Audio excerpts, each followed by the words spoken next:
Hello everyone, welcome to my channel. ಏನು ಸಮಾಚಾರ, ಏನಿದು ಕತ್ಲೆ ಕತ್ಲೆ ಇದೆ ಅಂತ ಅಂದ್ಕೊಳ್ತಾ ಇದ್ದರೆ, ನಾನು ಇವತ್ತು ಮಾಡ್ತಿರೋ ವಿಡಿಯೋ ಬಂದು ಡೈಲಿ ವ್ಲಾಗು. ಸೊ ಹಾಗಾಗಿ ನಾನು ಡೈಲಿ ಏನೇನು ಮಾಡ್ತಿದ್ದೀನಿ ಪ್ರೆಗ್ನೆನ್ಸಿ ರೊಟೀನಲ್ಲಿ ಅನ್ನೋದನ್ನು ತೋರಿಸ್ಬೇಕಿತ್ತು. ಸೊ ಹಾಗಾಗಿ ಬೆಳಗ್ಗೆ ಎದ್ದಿದ ಕೂಡಲೇ ಬೆಡ್ಶೀಟ್ ಎಲ್ಲ ಸ್ವಲ್ಪ ಮರ್ಚಿಟ್ಕೊಂಡು ಒಂಚೂರು ರೆಡಿ ಮಾಡ್ಕೊಳ್ತಾ ಇದ್ದೆ. ಬೆಡ್ ಕ್ಲೀನ್ ಮಾಡೋದು ಇಸ್ ಕಂಪಲ್ಸರಿ ಅಲ್ವಾ. ಸೊ ಹಾಗಾಗಿ ಬೆಳಗ್ಗೆ ಎದ್ದು ಇದೊಂದು ಮ್ಯಾಂಡೇಟರಿ ಮಾಡೇ ಮಾಡ್ತೀವಿ ನಾವು. ಆಲ್ಮೋಸ್ಟ್ ಕ್ಲೀನಿಂಗ್ಸ್ ಎಲ್ಲ ಮಾಡ್ಕೊಳ್ತೀವಿ.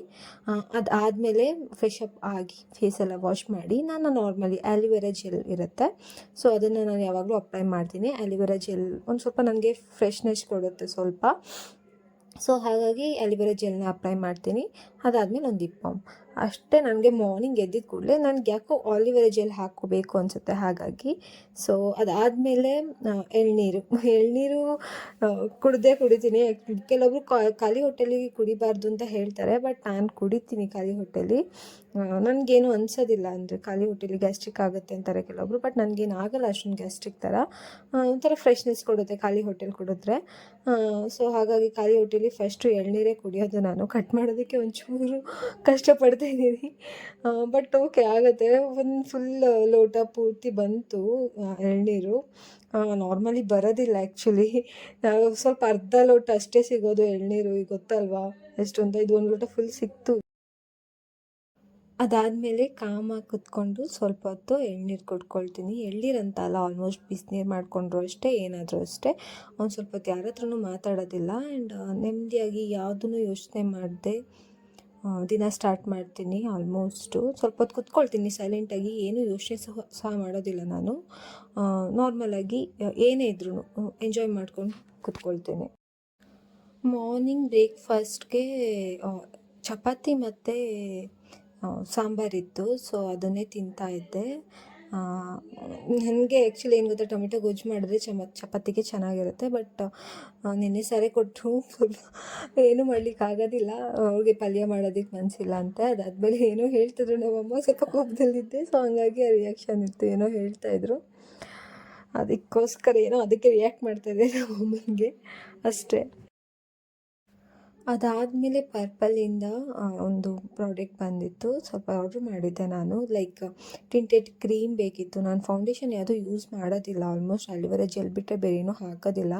ಬಟ್ ಸ್ವಲ್ಪ ನನಗೀಗ ಬೈಕೆ ಎಲ್ಲ ಬರುತ್ತಲ್ಲ, ಬೈಕಿಂದ ಸೀಬಂತ ಎಲ್ಲ ಬರುತ್ತಲ್ಲ, ಸೊ ಹಾಗಾಗಿ ಸ್ವಲ್ಪ ಪ್ರಾಡಕ್ಟನ್ನ ತರಿಸ್ಕೊಂಡಿದ್ದೆ ನಾನೇ. ಪರ್ಪಲಲ್ಲಿ ತರಿಸ್ಕೊಂಡಿದ್ದೆ. ತುಂಬ ಚೆನ್ನಾಗಿದೆ. ಇವತ್ತು ಯೂಸ್ ಮಾಡಿದ್ದೀನಿ ನಾನು. ಮೇ ಬಿ ವ್ಲಾಗ್ ಲಾಸ್ಟಲ್ಲಿ ಗೊತ್ತಾಗುತ್ತೆ ನಿಮಗೆ. ತುಂಬ ಚೆನ್ನಾಗಿದೆ, ತುಂಬ ಚೆನ್ನಾಗಿದೆ ಎಲ್ಲ ಪ್ರಾಡಕ್ಟ್ ಸಹ. ಮತ್ತು 2 ಫ್ರೀ ಬಂದಿತ್ತು. ಮಾಸ್ಕ್ ಬರುತ್ತಲ್ಲ, ಸಾರಿ, ಅದು ಫ್ರೀಯಾಗಿ ಬಂದಿತ್ತು. ತುಂಬ ಅದು ಇನ್ನೂ ನಾನು ಯೂಸ್ ಮಾಡಿಲ್ಲ. ಯೂಸ್ ಮಾಡಿದಾಗ ಅದ್ರ ಪ್ರಾಡಕ್ಟ್ ಹೇಗಿದೆ ಅಂತ ನಾನು ಹೇಳ್ತೀನಿ. ಬಟ್ ಇವೆಲ್ಲ ತುಂಬ ಚೆನ್ನಾಗಿತ್ತು. ಅಷ್ಟೇ ತೊಗೊಂಡಿದ್ದು, ಬೇರೆ ಏನು ತೊಗೊಳ್ಳಿಲ್ಲ. ಅದಾದಮೇಲೆ ನಾರ್ಮಲ್ಲಾಗಿ ಕಸ ಗುಡಿಸ್ಕೊಳ್ತಿದ್ದೀನಿ ಮನೆಯದೆಲ್ಲ. ಆಲ್ಮೋಸ್ಟು ಜಾಸ್ತಿ ಏನು ಕೆಲಸ ಮಾಡೋದಿಲ್ಲ ನಾನು, ಪ್ರೆಗ್ನೆನ್ಸಿ ಇರೋದ್ರಿಂದ ಆದಷ್ಟು ಕಮ್ಮಿನೇ ನೆಲ ಒರೆಸೋದು, ಕಸ ಗುಡಿಸೋದು ಅಷ್ಟೇ. ಬಿಕಾಸ್ ಸ್ವಲ್ಪ ಕೆಲಸ ಮಾಡಿದ್ರೆ ನಾರ್ಮಲ್ ಡೆಲಿವರಿಗೆ ಈಸಿ ಆಗುತ್ತೆ ಅಂತ ಹೇಳಿದರು. ಸೊ ಹಾಗಾಗಿ ಒಂದು ಸ್ವಲ್ಪ ಆ ಥರದ್ದೆಲ್ಲ ಚಿಕ್ಕ ಪುಟ್ಟ ಕೆಲಸಗಳನ್ನು ನಾನು ಮಾಡ್ಕೊಳ್ತೀನಿ. ಈ ಥರ ಐಸ್ ಪ್ಯಾಕ್ ಹಾಕ್ಕೊಳ್ಳೋದು ನಾನು ತುಂಬ ದಿವಸ ಆದಮೇಲೆ ಹಾಕ್ಕೊಳ್ತಾ ಇರೋದು. ಬಿಕಾಸ್ ನಾನು ಆ್ಯಕ್ಚುಲಿ ಕ್ಲೀನಿಂಗೇ ಅಂದರೆ almost ice pack, skin care ಅದೆಲ್ಲ ಮಾಡ್ಕೊಳ್ಳೇಬಾರ್ದು ಪ್ರೆಗ್ನೆನ್ಸಿಲಿ ಅಂತ ಅಂದ್ಕೊಂಡ್ಬಿಟ್ಟಿದ್ದೆ. ಆಮೇಲೆ ಗೊತ್ತಾಯಿತು ತುಂಬ ಹೈಜೀನಾಗಿರೋದು ತುಂಬ ಇಂಪಾರ್ಟೆಂಟ್ ಅಂತ. ಮತ್ತು ನಮ್ಮ ಸ್ಕಿನ್ ಕೇರ್ ಮಾಡೋದು ಕೂಡ ಅಷ್ಟೇ ಇಂಪಾರ್ಟೆಂಟ್ ಪ್ರೆಗ್ನೆನ್ಸಿಲಿ ಅಂತ ಗೊತ್ತಾಯಿತು. ಸೊ ಅದ್ರದ್ದೇ ಯೂಸ್ ಮಾಡ್ಕೊಳ್ತಿದ್ದೀನಿ ಐಸ್ ಪ್ಯಾಕ್ನ. ಆಲ್ಮೋಸ್ಟ್ ತುಂಬ ಚೆನ್ನಾಗಾಗುತ್ತೆ ಅದು ಹಾಕ್ಕೊಂಡ್ಮೇಲೆ, ತುಂಬ ಫ್ರೆಶ್ನೆಸ್ ಕೊಡುತ್ತೆ. ಇನ್ನೂ ಏನೇನಿದೆ ಅಂತ ನನಗೆ ನಿಜವಾಗ್ಲೂ ಗೊತ್ತಿಲ್ಲ, ಅದ್ರ ಬಗ್ಗೆ ಗೊತ್ತಿದೆ ನಾನು ನಿಮಗೆ ನೆಕ್ಸ್ಟ್ ಹೇಳ್ತೀನಿ. ಓಕೆ, ಇದಾದಮೇಲೆ ಒಂದು ಜ್ಯೂಸ್ ಮಾಡಿಕೊಟ್ರು ನಮ್ಮಮ್ಮ. ಅದು ರಾಗಿದು ಏನೋ ಜ್ಯೂಸ್ ಮಾಡಿಕೊಟ್ಟಿದ್ರು. ಸಡನ್ನಾಗಿ ನಾನು ಸ್ನಾನಕ್ಕೆ ನೀರು ಬಿಟ್ಟಿದ್ದೆ, ಅದನ್ನು ಆಫ್ ಮಾಡೋದೇ ಮರ್ತೋಗ್ಬಿಟ್ಟಿದ್ದೆ ನಾನು. ಸೊ ಹಾಗಾಗಿ ಓಡ್ತಾಯಿದ್ದೀನಿ ಆಫ್ ಮಾಡೋದಕ್ಕೆ. ನನಗೇನಂದರೆ ಬಾದಾಮಿ ಎಲ್ಲ ನಾನು ಆಲ್ಮೋಸ್ಟ್ ಸ್ವೀಟ್ಸ್ ಎಲ್ಲ ನಂಗೆ ತಿನ್ನೋದಕ್ಕೆ ಇಷ್ಟ ಆಗೋದಿಲ್ಲ. ಹಾಗಾಗಿ ಬಾದಾಮ್ ಕೂಡ ನಾನು ಅಷ್ಟೊಂದು ಪ್ರಿಫರ್ ಮಾಡೋದಿಲ್ಲ ಹಾಗೆ ತಿನ್ನೋದಕ್ಕೆ. ಸೊ ನಮ್ಮಮ್ಮ ಜ್ಯೂಸ್ ಮಾಡಿಕೊಡ್ತಾರೆ. ರಾಗಿಗೆ ಬಾದಾಮ್ ಹಾಕಿ ಸ್ವಲ್ಪ ಕಾಯಿ ಹಾಲು ಹಾಕಿ ಗ್ರೈಂಡ್ ಮಾಡಿ ಕೊಡ್ತಾರೆ. ತುಂಬ ಚೆನ್ನಾಗಿರುತ್ತೆ ಕುಡಿಯೋದಕ್ಕೆ. ಒಂದೊಂದ್ಸಲಿ ಅಂದರೆ ನನಗೇನಂದರೆ ಬೇಕಾದ್ರೆ ಕಹಿ ಆದರೂ ಕೊಟ್ಬಿಡಲಿ ಕುಡಿದ್ಬಿಡ್ತೀನಿ. ಬಟ್ ಸ್ವೀಟ್ ಅಂದರೆ ಆಗ್ತಾಯಿಲ್ಲ ಸ್ವಲ್ಪ. ಹಾಗಾಗಿ ಮೇ ಬಿ ಎಷ್ಟೊಂದು ಪ್ರೆಗ್ನೆನ್ಸಿ ವುಮೆನ್ಸ್‌ಗಳಿಗೆ ಗೊತ್ತಿರುತ್ತೆ ಲೈಕ್ ಹೇಗಿರುತ್ತೆ, ಸ್ವೀಟ್ ತಿನ್ನೋದಕ್ಕಾಗೋದಿಲ್ಲ ಏನಿಲ್ಲ ಆ ಥರ. ಸ್ವೀಟ್ನ ಯಾರು ಪ್ರಿಫರ್ ಮಾಡಲ್ಲ ಅವ್ರಿಗೆ ಗೊತ್ತಿರುತ್ತೆ ಸ್ವೀಟ್ ಹೇಗಿರುತ್ತೆ ಅಂತ. ಬಟ್ ಇದೇನು ಭಾರಿ ಟೇಸ್ಟ್ ಇರಲಿಲ್ಲ, ಬಟ್ ಒಂದು ಸ್ವಲ್ಪ ಚೆನ್ನಾಗಿರಲಿಲ್ಲ ಅದು. ಆದರೂ ಹೆಂಗೋ ಕುಡಿದೆ. ಬಟ್ ನನಗೆ ಸ್ವೀಟ್ಗಿಂತ ಇದೆಷ್ಟೋ ಪರವಾಗಿಲ್ಲ, ಸ್ವೀಟ್ ಅಂತೂ ಬೇಡವೇ ಬೇಡ ಆ ಥರ ಫೀಲ್ ಆಗುತ್ತೆ. ಏನೋ ಯೋಚನೆ ಮಾಡಿಕೊಂಡು ಕುಡಿತಾ ಇದ್ದೆ. ಸ್ನಾನ ಮಾಡ್ಕೊಂಡು ಬಂದಮೇಲೆ ಆಲ್ಮೋಸ್ಟು ನನ್ನ ನಾರ್ಮಲ್ ರೊಟೀನ್ ಬಂದು ಆಲಿವೆರಾ ಜೆಲ್ನ ನಾನು ಯಾವತ್ತೂ ಮಿಸ್ ಮಾಡೋದಿಲ್ಲ. ಏನೇ ಹಾಕಿದ್ರೂ ನಾನು ಆಲಿವೆರಾ ಜೆಲ್ ಮಿಸ್ ಮಾಡೋದಿಲ್ಲ. ಬಿಕಾಸ್ ನನಗೆ ಪಿಂಪಲ್ ಕ್ಲಿಯರ್ ತುಂಬ ಬೇಗ ಆಯಿತು. ನನಗೆ ತುಂಬ ಪಿಂಪಲ್ ಇತ್ತು, ಮಾರ್ಕ್ಸ್ ಇತ್ತು, ಎಲ್ಲ ಇತ್ತು, ಈಗಲೂ ಇದೆ. ಬಟ್ ಅವಾಗಿಗಿಂತ ಎಷ್ಟೋ ಪರವಾಗಿಲ್ಲ ನನಗೆ ಈ ಆಲಿವೆರಾ ಜೆಲ್ ಯೂಸ್ ಮಾಡುವಾಗಿಂದ. ಸೊ ಹಾಗಾಗಿ ಸ್ನಾನ ಮಾಡಿದ ಕೂಡಲೇ ಆಲಿವೆರಾ ಜೆಲ್ನ ನಾನು ಕಂಪಲ್ಸರಿ ಹಾಕ್ಕೊಳ್ತೀನಿ. ಅದಾದಮೇಲೆ ಲಿಪ್ ಬಾಮ್, ಹೊಸ್ದಾಗಿ ಒಂದು ಲಿಪ್ ಬಾಮ್ ತರಿಸಿದ್ದೆ. ಅದು ಹೇಗಿದೆ ಅಂತ ನೋಡಬೇಕು. ಬಟ್ ಲಿಪ್ ಬಾಮ್ ಎಲ್ಲ ಆಲ್ಮೋಸ್ಟು ಬೇರೆ ಪ್ರಾಡಕ್ಟ್ಸ್ ಎಲ್ಲ ಅಷ್ಟೊಂದು ರೆಡ್ ಕಲರ್ ಎಲ್ಲ ಪಿಂಕ್ ಕಲರ್ ಎಲ್ಲ ಪ್ರಿಫರ್ ಮಾಡಲ್ಲ ನಾನು. ಇದು ಬೀಟ್ರೂಟ್ ಅಂತಲೇ ಇತ್ತು, ಸೊ ತುಂಬ ಚೆನ್ನಾಗಿದೆ ಅಂದ್ಕೊಂಡು ಯೂಸ್ ಮಾಡ್ತಿದ್ದೀನಿ. ಇವತ್ತು ತರಿಸಿದ್ದಷ್ಟೇ ನಾನು. ಸೊ ಇದಾದಮೇಲೆ ಸ್ವಲ್ಪ ಕೂದಲು ಬಾಚ್ಕೊಳ್ಳೋಣ ಅಂತ ನಾರ್ಮಲಾಗಿ ಬಾಚ್ಕೊಂಡು ಬಂದ ಥರನೇ ಹಾಕ್ಕೊಂಡ್ಬಿಡ್ತೀನಿ. ನಾನು ನಿಮ್ಗೊಂದು ಹೇಳಬೇಕು, ನನ್ನದು ಸ್ಮಾಲ್ ಇದಿದೆ ಗೊತ್ತಾ, ಕೂದಲೆಲ್ಲ ಬಂತೆ ಗೊತ್ತಾ, ಅದು ಯಾವ್ದು ಕೂದಲು ನನ್ನ ಹತ್ರ ಇರಲಿಲ್ಲ. ಫುಲ್ ಪಾಂಡಿನೆಸ್ ಇತ್ತು ನನ್ನ ಕೂದಲಲ್ಲಿ. ನನ್ನ ಕೂದಲು ನನಗೆ ನೋಡ್ಕೊಳ್ಳೋಕ್ಕೂ ಆಗ್ತಾ ಇರಲಿಲ್ಲ, ಅಷ್ಟು ಹೇರ್ ಫಾಲ್ ಆಗಿತ್ತು ನನಗೆ. ಹೇರ್ ಫಾಲ್ ಅಂದರೆ ಲೈಕ್ ನನ್ನ ಕೂದಲು ಒಳ್ಳೆ ಸಣ್ಣ ಪೊರ್ಕೆ ಕಡ್ಡಿಗಿಂತ ಕಡೆ ಹಾಗಾಗ್ಬಿಟ್ಟಿತ್ತು ಕೂದಲು. ಬಟ್ ಇದಕ್ಕಿದ್ದಂಗೆ ನಾನು ಒಂದು ಪ್ರಾಡಕ್ಟ್ನ ಯೂಸ್ ಮಾಡ್ತಿದ್ದೆ. ಪ್ರಾಡಕ್ಟ್ ಅಂತಲ್ಲ, ಹೋಮ್ ರೆಮಿಡಿ ಯೂಸ್ ಮಾಡ್ತಿದ್ದೆ. ರೋಸ್ಮೇರಿ ಹಾಕ್ಕೊಳ್ತಾ ಇದ್ದೆ, ಈವನ್ ಆಯಿಲ್ಗೂ ಹಾಕ್ಕೊಳ್ತಾ ಇದ್ದೆ. ಮತ್ತು ನಾನು ರೋಸ್ಮೇರಿ ವಾಟರ್ ಮಾಡ್ಕೊಳ್ತಾರಲ್ಲ, ಸೊ ಅದು ಮಾಡ್ಕೊಳ್ತಾ ಇದ್ದೆ. ಅದು ಮಾಡ್ಕೊಳಕ್ಕೆ ಸ್ಟಾರ್ಟ್ ಮಾಡಿದ್ಮೇಲಿಂದ ಈಗ ಕೂದಲೇ ನನಗೆ ತುಂಬ ಅಂದರೆ ತುಂಬ ಕಮ್ಮಿ, ಉದ್ರದೇ ಇಲ್ಲ, ಆ ಥರ ಆಗಿದೆ. ಮತ್ತು ಹೇರ್ ಕೂಡ ಎಷ್ಟು ಬೇಗ ಗ್ರೋತ್ ಆಯಿತು ಅಂದರೆ, ನಾನು ಮೊದಲಿನ ಕೂದಲು ಯಾರ್ಯಾರು ನೋಡಿರ್ತಾರೋ ಗೊತ್ತಾ, ಎಷ್ಟು ಬಾಂಡಿನೆಸ್ ಇತ್ತು ನನ್ನ ಕೂದಲಲ್ಲಿ. ಲೈಕ್ ನನ್ನ ಹೇರ್ ಫುಲ್ಲು ಡ್ಯಾಮೇಜ್ ಆಗಿತ್ತು. ಈಗ ಬಂದಿರೋ ಅಷ್ಟು ಕೂದಲು ಕೂಡ ಅದರಿಂದನೇ ಅಂತಲೇ ನಾನು ಹೇಳ್ತೀನಿ. ಮೊದಲು ನನಗೆ ಅಷ್ಟು ಕೂದಲು ಇರಲೇ ಇಲ್ಲ, ಅಷ್ಟು ತಿಕ್ಕಿರಲೇ ಇಲ್ಲ. ಈಗ ಇಷ್ಟಾದರೂ ಇದೆ ಅಂದರೆ ಮೇ ಬಿ ನಾನು ಇವಾಗ ಮಾಡ್ಕೊಳ್ತಿರೋ ಏನು ಹೇಳ್ತಾರೆ ಹೇರ್ ಕೇರಿಂದನೇ ಅಂತಲೇ ಅನಿಸುತ್ತೆ ನನಗೆ. ತುಂಬ ಚೆನ್ನಾಗಾಗುತ್ತೆ. ಬಟ್ ನಾನು ಕೂದಲನ್ನ ಸ್ವಲ್ಪ ಶಾರ್ಟ್ ಮಾಡ್ಕೊಳ್ಬೇಕು ಅಂತ ಅನಿಸುತ್ತೆ. ಬಟ್ ನಮ್ಮಮ್ಮ ಒಪ್ಪಲ್ಲ, ಇವಾಗ ಅದು ಮಾಡಬೇಡ, ಪ್ರೆಗ್ನೆನ್ಸಿ ಎಲ್ಲ ಮುಗೀಲಿ, ಮಗು ಎಲ್ಲ ಆಗಲಿ, ಅದಾದಮೇಲೆ ಬೇಕಾದ್ರೆ ಏನು ಬೇಕೋ ಅದು ಮಾಡು ಅಂತಾರೆ. ಸೊ ಹಾಗಾಗಿ ಹೀಗೆ ಹೆಂಗೋ ಬಿಟ್ಟಿದ್ದೀನಿ. ಬಟ್ ಕೂದಲು ನನಗೆ ಮೊದಲು ಹೇಗಿತ್ತು ನನ್ನ ಕೂದಲು ಹಾಗೆ ಬರ್ತಾ ಇದೆ. ಅದು ಬಾಂಡಿನೆಸ್ ಇತ್ತಲ್ಲ, ಆಲ್ಮೋಸ್ಟು ತುಂಬ ಕೂದಲು ಹೋಗಿತ್ತು. ಮುಂದೆಗಡೆ ಕೂದಲೇ ಇರ್ತಿರಲಿಲ್ಲ, ಹಾಗಿತ್ತು ನನ್ನ ಕೂದಲು. ಈಗ ತುಂಬ ಕೂದಲು ಬಂದಿದೆ. I am so glad. Thank you God ಅಂತ ಹೇಳೋದು, ನನ್ನ ದೇವರಿಗೆ ಥ್ಯಾಂಕ್ಸ್ ಹೇಳಲೇಬೇಕು. ಇದರಿಂದ ನೋಡಿ ಎಷ್ಟು ಇವನ್ ಏನೂ ಇಲ್ಲ, ಅಷ್ಟು ಈಸಿಯಾಗಿ ಬಂದಿದೆ ಕೂದಲು. ನನ್ನ ಪವಾಡನೇ ಇದು ಮಾತ್ರ. ಅದಾದಮೇಲೆ ಬೀಡ ಕಟ್ಟೋದಕ್ಕೆ ಅಂತ ಒಂದು ಸ್ವಲ್ಪ ಆರ್ಡರ್ ಬರುತ್ತೆ ನಮಗೆ. ಸೊ ಅದನ್ನು ಮಾಡ್ತಾ ಟಿ ವಿ ನೋಡ್ತಾ ಕೂತ್ಕೊಂಡಿದ್ವಿ. ಅದೇನು ಅಂತ ನಾನು ನೆಕ್ಸ್ಟ್ ಹೇಳ್ತೀನಿ. ಅದಾದಮೇಲೆ ರೀಲ್ಸ್ ಮಾಡೋಣ ಅಂತ ಸೀರೆ ಹಾಕ್ಕೊಂಡಿದ್ದೆ. ರೀಲ್ಸ್ನ ಒಂದು ನೀವು ಶಾರ್ಟ್ಸಲ್ಲಿ ನೋಡಿ, ನಾನು ಹಾಕ್ತೀನಿ ಶಾರ್ಟ್ಸಲ್ಲಿ ಹೇಗೆ ಬಂದಿದೆ ಅಂತ ಹೇಳಿ.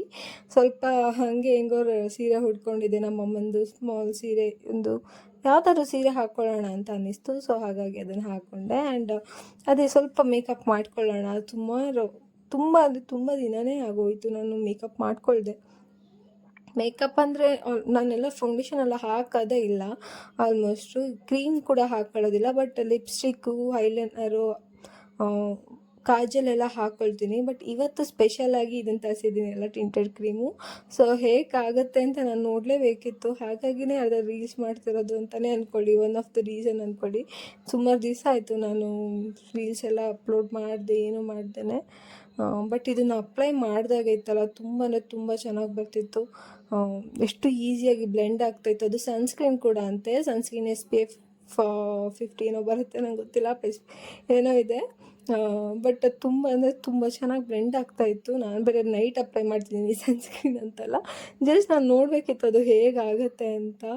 ತುಂಬ ಬೇಗ ಈಸಿಯಾಗಿ ಬ್ಲೆಂಡ್ ಆಯಿತು, ತುಂಬ ಚೆನ್ನಾಗಿ ಕೂಡ ಇತ್ತು. ಅಷ್ಟೊಂದು ನನಗೆ ಏನಂದರೆ ನನ್ನ ಸ್ಕಿನ್ ಟೈಪ್ ಪ್ರಕಾರನೇ ಬೇಕಿತ್ತು. ಅದಾದಮೇಲೆ ನನಗೆ ಡಾರ್ಕ್ ಅಂದರೆ ಆಲ್ಮೋಸ್ಟ್ ನನ್ನ ಸ್ಕಿನ್ ಹೇಗಿದೆ ಅದೇ ಕಲರ್ ಬೇಕು, ತುಂಬ ವೈಟ್ ಪ್ಯಾಚಸ್ ಥರ ಕಾಣಬಾರ್ದು ನನಗೆ. ಹಾಗಾಗಿಯೇ ನಾನು ಫೌಂಡೇಶನ್ ಎಲ್ಲ ಹಾಕೋದಿಲ್ಲ, ನನಗಿಷ್ಟ ಆಗೋದಿಲ್ಲ.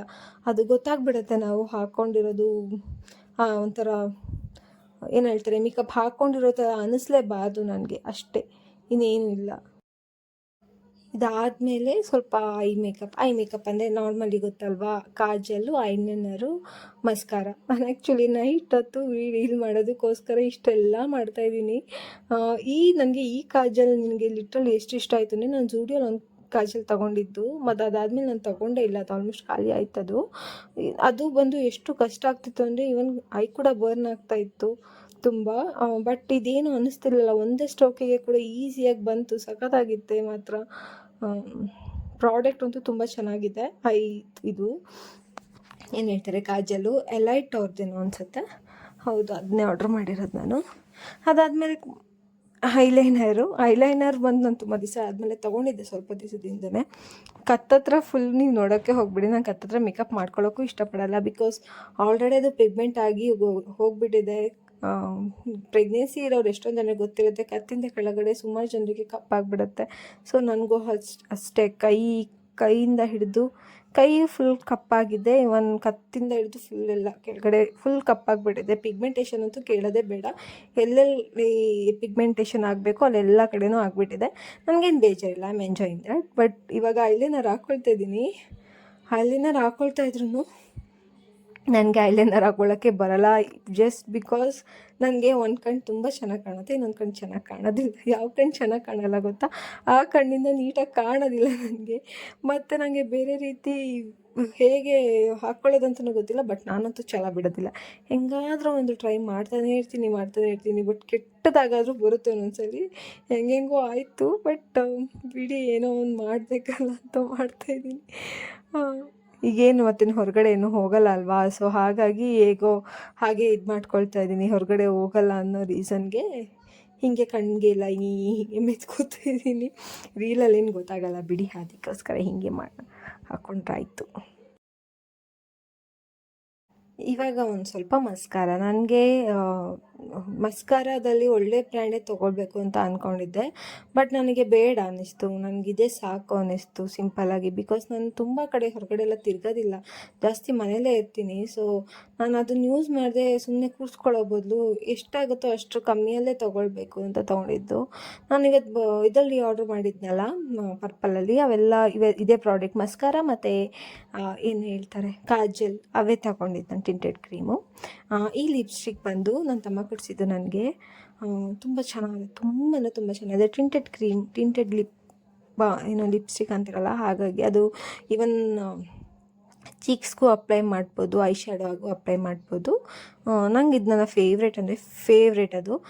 ಡೈಲಿ ಯೂಸ್ಗೆ ಎಲ್ಲಾದರೂ ಹೊರಗಡೆ ಹೋಗಬೇಕಾದ್ರೆ ಇದು ಕಂಪಲ್ಸರಿ ನಾನು ಹಾಕ್ಕೊಳ್ತೀನಿ.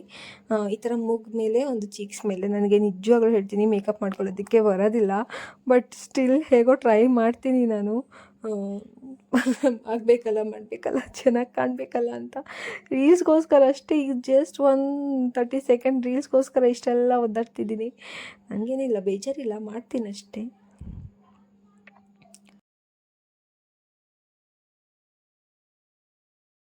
ಇದಾದಮೇಲೆ ನಾನು ಚಿನ್ನದ ಇಯರಿಂಗ್ಸ್ ಹಾಕ್ಕೊಂಡಿದ್ದೆ. ಸೊ ಸ್ವಲ್ಪ ಚಿನ್ನದ ಇಯರಿಂಗ್ ತೆಗೆದು ಒಂದು ಒಳ್ಳೆ ದಪ್ಪ ಇಯರಿಂಗ್ ಹಾಕ್ಕೊಳ್ಬೇಕು ಅಂತ. ನನ್ನ ಹತ್ರ ಇದುವರೆಗೂ ನೆಕ್ಲೇಸ್ ತೊಗೊಂಡಿಲ್ಲ.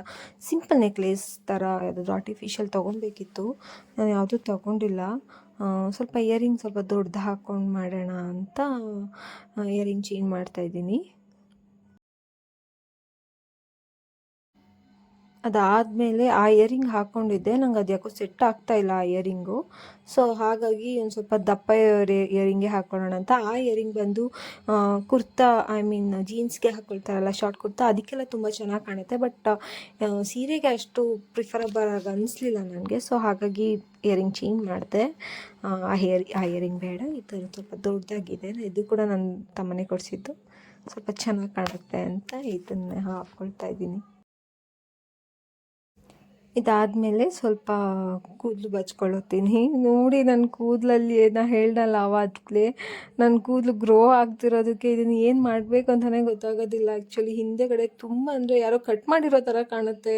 ಕೂದಲು ಬಂದು ಸುಮಾರು ದಿವಸದಿಂದ ಅದು ಬೆಳೀತಾ ಇರೋದ್ರಿಂದ ತುಂಬ ಯಾರೋ ಕಟ್ ಮಾಡಿಬಿಟ್ಟಿದ್ದಾರೆ ಆ ಕೂದಲನ್ನ ಅನ್ನೋ ಥರ ಕಾಣುತ್ತೆ. ಒಂಥರ ಎದ್ದಿರೋರ ಥರ ಕಾಣುತ್ತೆ, ದೆವ್ವದ ಥರ ಕಾಣುತ್ತೆ.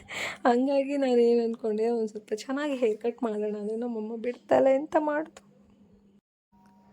ಅದಾದಮೇಲೆ ನಾನು ನಾರ್ಮಲ್ ಹೇರ್ ಸ್ಟೈಲ್ ಮಾಡ್ತೀನಲ್ಲ, ಇದು ಕಾಮನ್ ಆಗಿ ನಾನು ಎಲ್ಲ ಕಡೆ ಇದೊಂದೇ ಹೇರ್ ಸ್ಟೈಲ್ ಮಾಡೋದು ಜಾಸ್ತಿ. ಬೇರೆ ಯಾವ ಹೇರ್ ಸ್ಟೈಲು ನನಗೆ ಮಾಡೋಕ್ಕೂ ಬರೋದಿಲ್ಲ, ನಾನು ಮಾಡೋದು ಇಲ್ಲ. ಇದೊಂದು ಕಾಮನಾಗಿ ಮಾಡಿಬಿಡ್ತೀನಿ ಹೇರ್ ಸ್ಟೈಲ್ನ. ಸಾಕು ಅನಿಸುತ್ತೆ ಇಷ್ಟು ರೆಡಿ ಮಾಡಿಕೊಂಡು ಸ್ವಲ್ಪ ರೀಲ್ಸ್ ಮಾಡ್ಕೊಳ್ತೀನಿ. ನಾನು ಹಣೆಬೊಟ್ಟು ಇಟ್ಕೊಂಡಿದ್ದೀನಿ, ಅದು ನಿಮಗೆ ಕಾಣಿಸೋದಿಲ್ಲ, ಸ್ವಲ್ಪ ಚಿಕ್ಕದಾಗಿದೆ ಮತ್ತು ನನ್ನ ಕ್ಯಾಮ್ರಾಗೂ ಅಷ್ಟು ಗೊತ್ತಾಗೋದಿಲ್ಲ. ಮತ್ತು ಇವೆಲ್ಲ ಮುಗಿದ್ಮೇಲೆ ರೀಲ್ಸ್ ಎಲ್ಲ ಮುಗಿದ್ಮೇಲೆ ಮಾಡಿರೋ ವಿಡಿಯೋ ಇದು. ಸದ್ಯ ಮುಗಿದೋಯ್ತು ಅಂದ್ಬಿಟ್ಟು ನಾನು ಮನೆ ಹತ್ರ ಹಾಕೊಳ್ಳೋ ಡ್ರೆಸ್ ಹಾಕ್ಕೊಂಡು ಎಲ್ಲ ಇದು ಮಾಡಿದೆ. ನಾನು ಆ್ಯಕ್ಚುಲಿ ನೈಟ್ ರೊಟೀನ್ ಎಲ್ಲ ಮಾಡಬೇಕು ಅಂದ್ಕೊಂಡಿದ್ದೆ, ಬಟ್ ಸಾಕು ಅನ್ಸುತ್ತೆ. ಇವತ್ತಿನ ವೀಡಿಯೋನೇ ತುಂಬ ಜಾಸ್ತಿ ಲೆಂತ್ ಆಗಿಬಿಟ್ಟಿದೆ. ಹೋಪ್ ಯು ಗೈಸ್ ಎಂಜಾಯ್ ಮಾಡಿದ್ದೀರಾ ಅಂತ ಅಂದ್ಕೊಳ್ತೀನಿ. ನಾನು ನಾರ್ಮಲಾಗಿ ಎಲ್ಲ ಇವಾಗ ನೈಟ್ ರೊಟೀನ್ನ ಇನ್ನೊಂದು ದಿವಸ ಶೇರ್ ಮಾಡ್ತೀನಿ. ನೈಟ್ ರೊಟೀನ್ ಏನು ಮಾಡ್ತೀನಿ ಅಂತ. ಆಯಿತು, ಮುಗೀತು ನಂದು ಕೆಲಸ ಇವತ್ತಿಗೆ. ವ್ಲಾಗ್ ಮುಗೀತು, ಡೈಲಿ ವ್ಲಾಗ್ಸು. ಮಧ್ಯಾಹ್ನ ಏನು ಊಟ ಮಾಡಿದೆ ಎಲ್ಲ ಹೇಳಲಿಲ್ಲ, ಬಿಕಾಸ್ ಮಧ್ಯಾಹ್ನದಲ್ಲಿ ಹೇಳಿದ್ನಲ್ಲ ಬೀಡ ಬಂತು ಅಂತ. ಅದು ಚಿಕ್ಕ ಕೆಲಸ, ಪುಟ್ಟ ಕೆಲಸ. ಏನಾದರೂ ಆರ್ಡರ್ ಇದ್ದರೆ ಮಾತ್ರ ಕೊಡ್ತಾರೆ, ಆವಾಗ ಪಟ ಅಂತ ಏನಾದರೂ ಒಂದು ಕೆಲಸ ಮಾಡ್ಕೊಂಬಿಡ್ತೀವಿ. ನಾನು ನಮ್ಮಮ್ಮ ಕೂತ್ಕೊಂಡು ಮಾಡ್ಕೊಂಬಿಡ್ತೀವಿ. ಸೊ ಹಾಗೆ ಅದೇ ಮಧ್ಯಾಹ್ನ ಫುಲ್ ಅದೇ ಆಗೋಯಿತು. ಅದಾದಮೇಲೆ ನಮ್ಮ ಅಣ್ಣ ಬಂದಿದ್ದರು. ಅವ್ರು ಬಂದಿದ್ದರು ಅಂದ ತಕ್ಷಣ ಅವ್ರ ಜೊತೆ ಮಾತಾಡೋದಾಗೋಯಿತು. ಅದಕ್ಕೆ ಮಧ್ಯಾಹ್ನದ್ದು ನನ್ನ ವ್ಲಾಗ್ ಏನಿದೆ, ಮಧ್ಯಾಹ್ನ ಏನು ಮಾಡಿದ್ದೀನಿ ಅದ್ರ ಬಗ್ಗೆ ಏನು ನಾನು ಶೇರ್ ಮಾಡಲಿಲ್ಲ. ಇಷ್ಟೇ ಇವತ್ತಿನ video. Hope you guys enjoy this video. ನಂಗೆ ಗೊತ್ತು ಇದು ಫಸ್ಟ್ ನಾನು ವ್ಲಾಗ್ ಮಾಡ್ತಾ ಇರೋದೇ ನಾನು ಫಸ್ಟ್ ಟೈಮ್. ನನ್ನಲ್ಲಿ ಏನಾದರೂ ತಪ್ಪಿದರೆ ದಯವಿಟ್ಟು ಕಮೆಂಟ್ ಮಾಡಿ ಹೇಳಿ, ಏನು ರಾಂಗ್ ಇದೆ, ಏನು ತಪ್ಪು ಮಾಡಿದ್ದೀನಿ ಅಂತ. ಇನ್ನು ಏನಾದರೂ ಇಂಪ್ರೂವ್ಮೆಂಟ್ಸ್ ಇದ್ದರೂ ನನಗೆ ಹೇಳಿ. And thank you so much for watching this video. ಇನ್ನು ಯಾರು ಸಬ್ಸ್ಕ್ರೈಬ್ ಮಾಡ್ಕೊಂಡಿಲ್ಲ, ಸಬ್ಸ್ಕ್ರೈಬ್ ಮಾಡ್ಕೊಳ್ಳಿ ಅಂತ ಹೇಳ್ತೀನಿ. ನಿಮಗೆ ನನ್ನ ವೀಡಿಯೋಸ್ ಇಷ್ಟ ಆಗಿದ್ದರೆ ಮಾತ್ರ ಪ್ಲೀಸ್ ಸಬ್ಸ್ಕ್ರೈಬ್ ಮಾಡ್ಕೊಳ್ಳಿ. Thank you so much for watching this video. Bye.